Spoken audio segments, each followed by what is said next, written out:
Talvez um dos maiores exemplos da liberdade americana seja a conjunção dos elementos carros e freeways.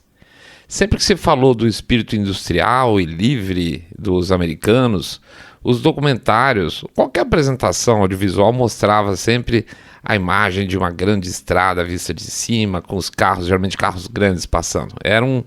Esse era um argumento para lá de clássico nos anos 70.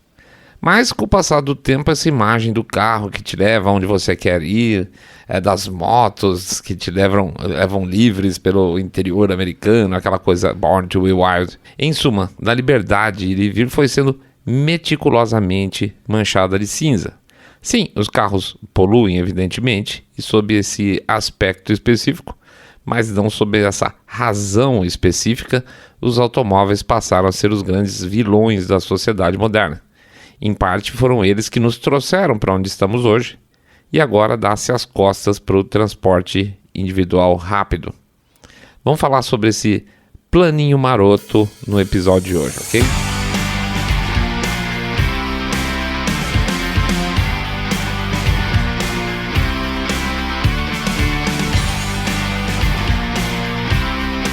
Como assim restringir os carros?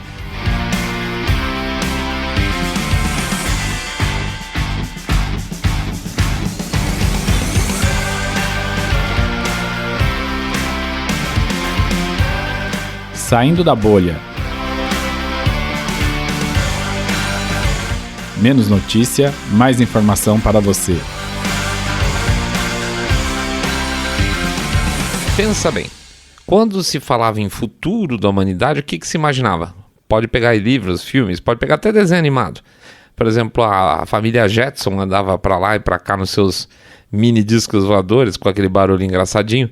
As torres eram altas e as estradas ficavam lá no céu. Talvez fosse a visão do futuro positivo que as pessoas tinham de desocupar o solo com os céus trafegando carros, deixando as pessoas livres para circular normalmente, assim como hoje, ou como costumava ser, sei lá. E parques e áreas de lazer lá embaixo, com as pessoas andando, carros flutuando acima. Com um certo medo, né, para imaginar os carros flutuando assim, mas tudo bem, levando as pessoas por aí afora livremente. Não deixa de ser uma visão romântica da sociedade. Mas os Jetsons são de 1962. Então é provável que a essa altura, se os Jetsons, a família, não tivesse vivido lá no futuro e tivesse vivido de fato, na época lá em 1962, ou seja, há 40 anos atrás, 60 anos atrás, perdão, imaginando aí que o Jorge teria lá os seus 40 anos, ele já teria empacotado, né, junto com a esposa dele, a Jane, provavelmente já teriam ido para além, e provavelmente a filha mais velha, a Judy, com seus, 16 anos, em 62, estaria hoje com 77, provavelmente sendo acusada, mesmo sendo idosa, de privilégio branco, por exemplo. A Judy chegaria agora em 2023 sem ver os carros voando, né? Mais que isso, um monte de gente dizendo para ela que esse sonho é horrível, que era um sonho egoísta e que a ideia é ficar indo para lá e para cá de bicicleta. As nações envolvidas tiveram, nas últimas décadas, uma série de planos de recomposição das malhas viárias, rodoviárias principalmente, nos seus países, e na maior parte dos casos esses planos nunca foram em frente. Tem muita estrada ruim pelo mundo ainda. Se eu ainda abolir os trens. Gente, estou falando de transporte individual, tá, pessoal? Entre dois pontos. Na Europa, nos Estados Unidos, principalmente na Europa mesmo, você tem malhas ferroviárias bem decentes, aí que permitem as pessoas irem de uma cidade para outra, mas não ponto a ponto. Liberdade absoluta é acordar, com raiva do governo, pegar seu carro, se der na telha, e ir para Uberaba, participar de um protesto que está tendo lá. E isso aí sem ter que antes ficar se preparando para a viagem, comprando passagem, nada. A liberdade é não permitir que o governo feche um aeroporto, por exemplo, evite que você vá para uma outra cidade. Ou que tenha que se identificar com documentos. Pior, que ele fale que você, por exemplo, não está vacinado e não deixe você circular livremente. É a famosa cultura do papers, please, né? Onde você, para ir para lá ou para cá, depende da boa vontade de um agente do Estado. Nenhum meio de transporte te dá isso, fora o carro e as motos. boa sorte, sair de São Paulo, por exemplo, e ir para Uberaba, lá naquele protesto que você queria, ir de bicicleta, né? Porque eu tô afim de ir, não pode ir de carro, não tem mais carro, eu vou de bicicleta. Boa sorte, tá? Ou boa sorte pegar um avião sem se identificar, não existe. Então, gente, por mais que pareça uma coisa simplória, porque a gente acostumou isso como normalidade. Ter a chance de subir um carro ou uma moto e ir para onde você quiser é, para muitos autoritários, um problemão que deve ser combatido. E eles têm combatido, pode apostar. Em primeiro lugar, regulamentando. Regulamentar para estragar ou regulamentar para dificultar. Então você pode fazer aí exigências tão altas a cada período que você vai conseguindo aos poucos tornar um produto inacessível para o cidadão comum, idealmente para o pobre, né? Pois é, se eu conseguir deixar a massa mais humilde sendo bombardeada por notícias que eu quero e presa no seu gueto sem carro, tá perfeito, tá controlado, tá? Eu vou dar um exemplo prático disso para vocês. Para quem gosta, por exemplo, sei lá, Volkswagen Golf, tá? Volkswagen Golf era um carro, foi lançado na Volkswagen lá atrás, na versão dele 1974, eu acho que é. Poxa, agora falei, mas vou ficar devendo para você, mas acho que é de 74. A versão 1 dele, ele tinha 3,70 metros de comprimento, era um carrinho pequenininho, tá? Era a base da Volkswagen, era o carriquinho deles lá. Na versão nova agora, que eu acho que é a Mark 8, a versão 8 dele, que está rodando hoje, ele tem 4,28 metros. Então, peraí, ele tinha 3,70 metros e tanto, agora ele tem 4,28 metros, 4,30 metros. Por que esse carro teve que crescer 50 centímetros? Porque ele teve que se adaptar para compartimentar melhor no caso de uma colisão, não machucar o pessoal, porque os sistemas eletrônicos X, porque ele tem que ter bolsa de colisão, porque ele tem que ter isso, porque ele tem que ter... muito bom, ele é um carro muito mais seguro. Ele tem muito mais equipamentos, mas isso faz com que ele seja maior e mais caro, certo?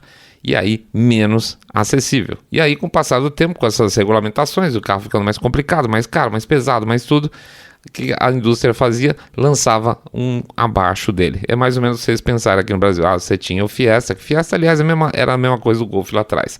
Você tinha o Fiesta lá na Europa também, que era um carrinho pequenininho, e de repente ele cresceu para caber tudo o que tinha que fazer, e eles tiveram que lançar um abaixo deles. Na Ford, no caso, eles lançaram um K, né? Então você vai complicando e a indústria ia fugindo, fazendo carros menorzinhos, mais simples, mas as regulamentações iam fazendo mais complexos e assim vai, tá? Muito bem. Além disso, o que você pode fazer além de complicar a fabricação desses caras, tornar eles mais complexos? Você passa a cobrar mais impostos, ficando mais caro.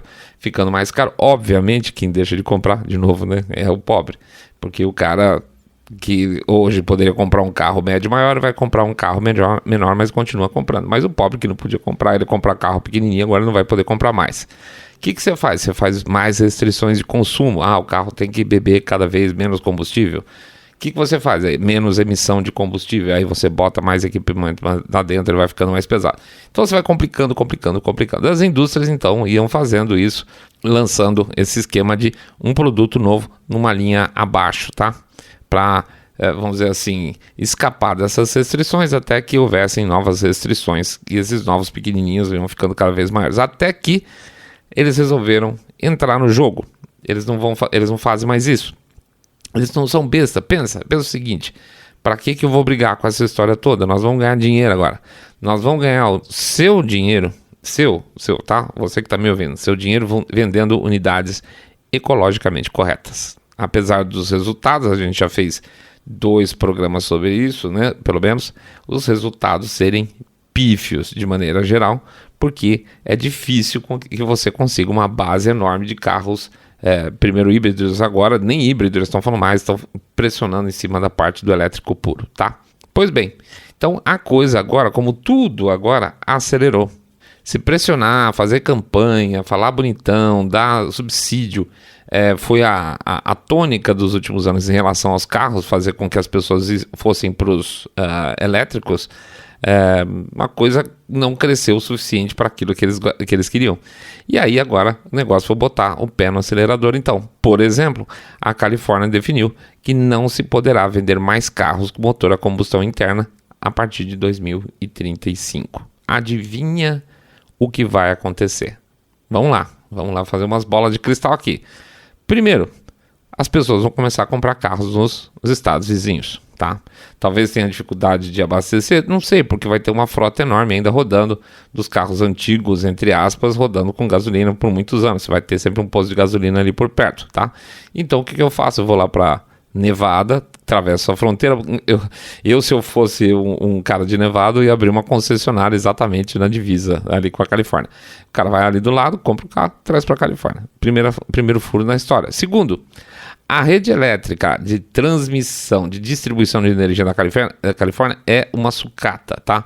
E ela já não sustenta o atual padrão de consumo. E eles vão socar carro fazendo carga, geralmente todos mais ou menos no mesmo horário, quando o cara retorna para casa. Ele vai falar boa noite para a esposa, conecta o carro lá na rede elétrica e derruba a rede elétrica da Califórnia, tá? Então a rede elétrica não tem condição de sustentar isso. A rede por si só já não tem.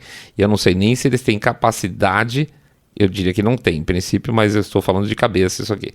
Eles não têm capacidade de suprir energia na quantidade necessária, porque hoje, em função de desligamentos, de mudanças, de tudo ecochatice que tem lá na Califórnia, eles estão tendo que importar energia dos estados vizinhos, ou seja, eles vão importar mais energia dos estados vizinhos que produzem, aspas, energia suja, ou seja, uma grande mentira, tá?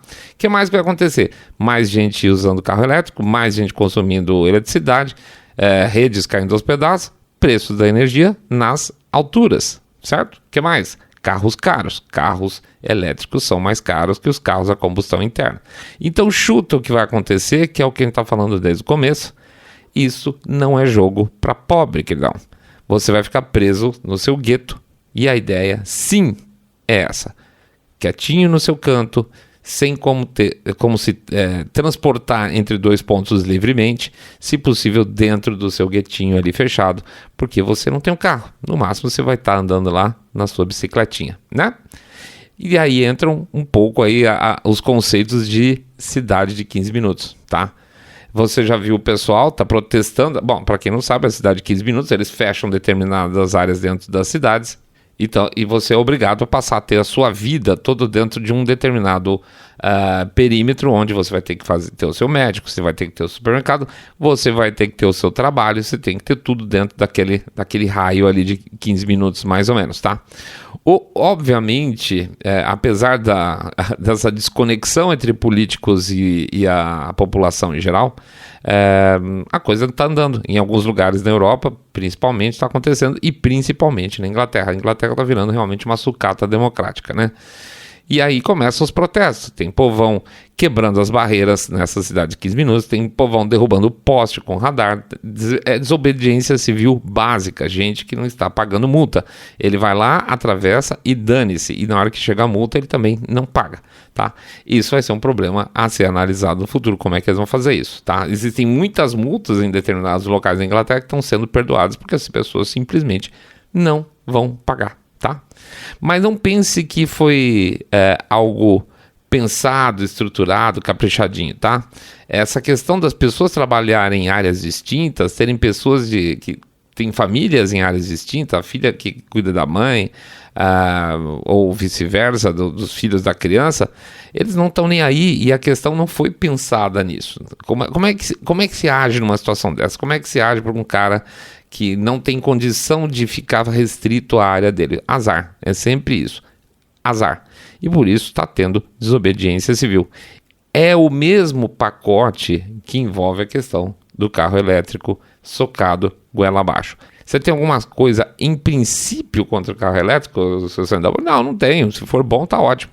Desde que isso não seja uma imposição, desde que o custo de abastecimento seja razoável, desde que seja fácil você ter manutenção, desde que você não perca um caminhão de dinheiro quando for vender ele usado. Tem vários desde que, né?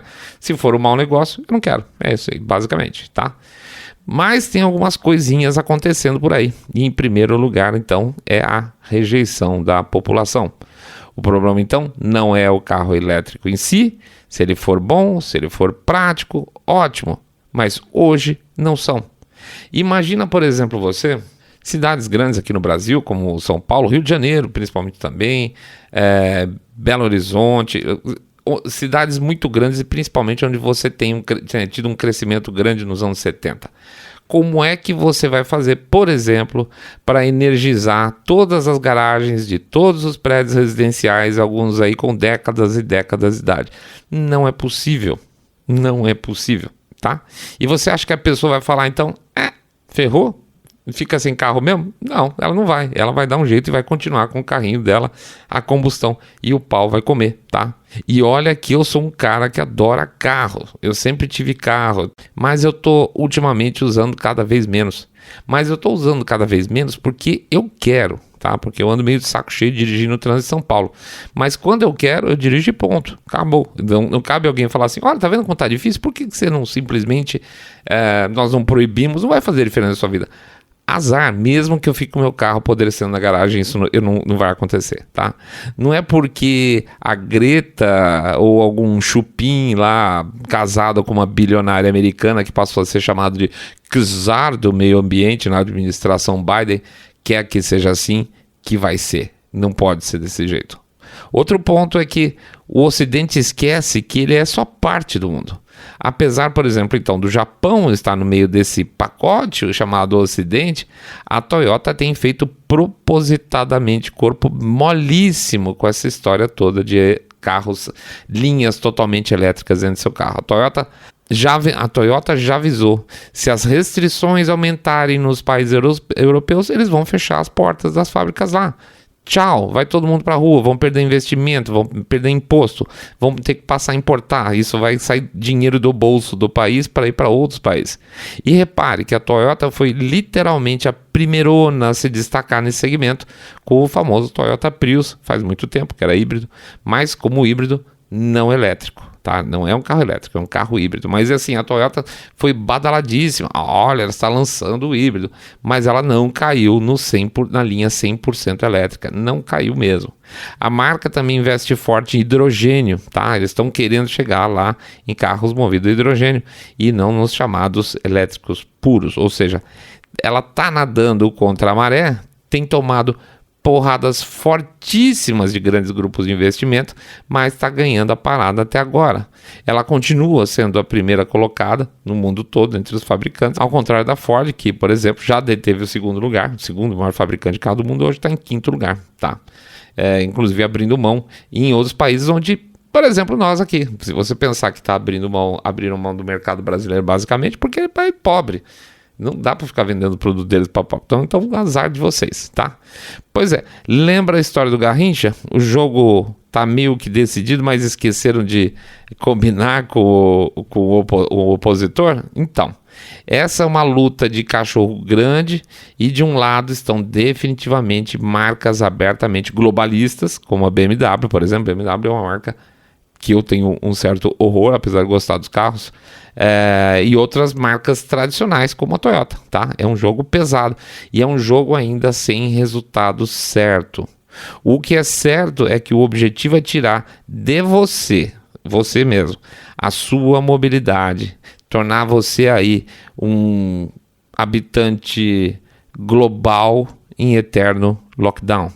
Vão te vender a globalização com você dentro da gaiola. Você é mais fácil de ser controlado e menos sujeito a ir para as ruas protestar, ouvir outras opiniões, só as opiniões que interessam.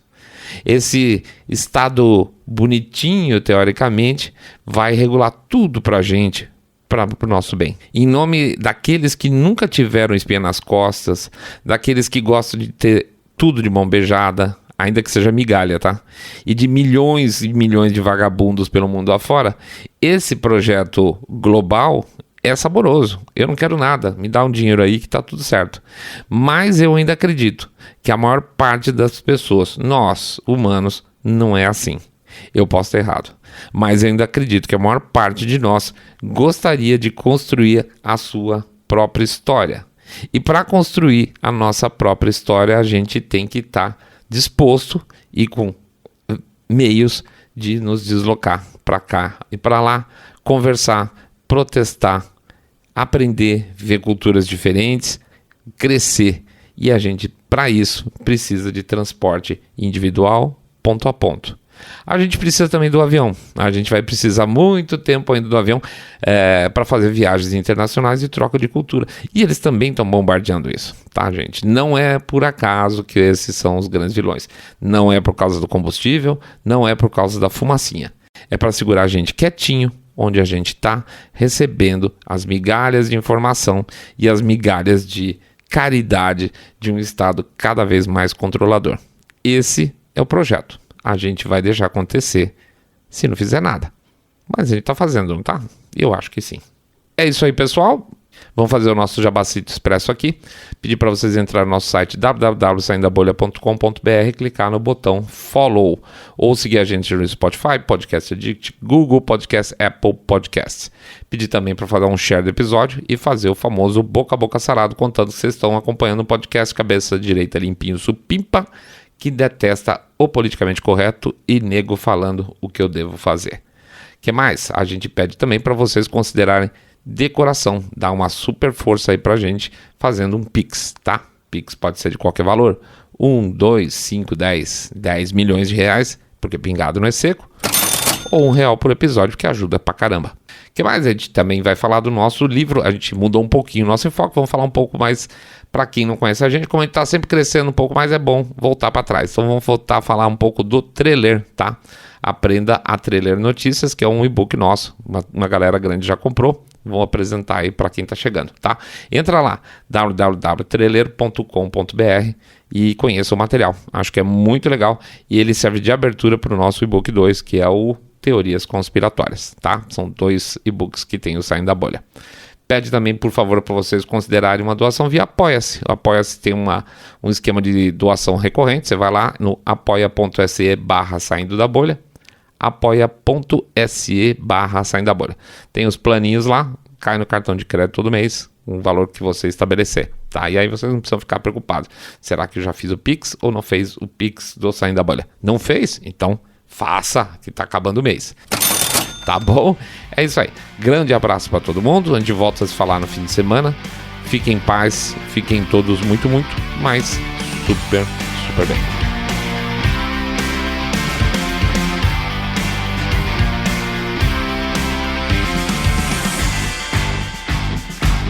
Saindo da Bolha.